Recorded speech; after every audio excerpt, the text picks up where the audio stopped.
ბათუმის მერიაში შეხვედრის დასრულების შემდეგ კი ევროინტეგრაციის საკითხებში სახელმწიფო მინისტრი ახალგაზრდებს შეხვდა. დავით ბაქრაძე ახალგაზრდა ბათუმელთა კავშირის მიერ ორგანიზებული იმიტირებული ევროპარლამენტის მუშაობის დასკვნით ღონისძიებას დაესწრო.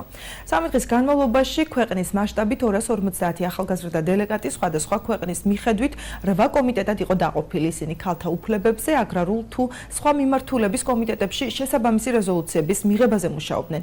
ამა თუ იმ პრობლემურ საკითხებზე რეზოლუციების მიღების შემდეგ საუკეთესო დელეგატები სპეციალური სიგელებითა და საჩუქრებით დააჯილდოვეს.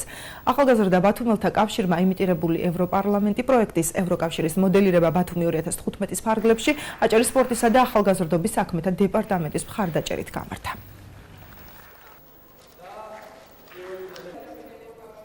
მე ვარ ბულგარეთის წარმომადგენელი აგრარულ კომიტეტში და ძალიან მნიშვნელოვანი იყო ამ ღონისძიებაში მონაწილეობის მიღება პირველ რიგში, იმიტომ რომ გავეღმავეთ ცოდნა ასოცირების ხელშეკრულებასთან, სოფლის მეურნეობასთან და ზოგადად გენმოდიფიცირებულ პროდუქციასთან დაკავშირებით.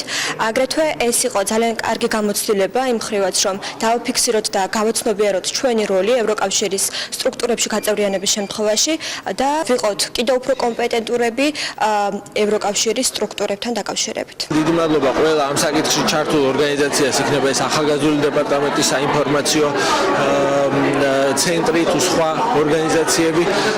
ძალიან დიდი იმედი მაქვს, რომ დღესდღეობით ეს ბავშვები წარმოადგენენ სხვა ევროკავშირის წევრ სახელმწიფოებს და ხვალზეგ ისინი უკვე საქართველოს სახელით იქნებიან ევროკავშირის შესაბამის კომიტეტებში წარმოდგენილი.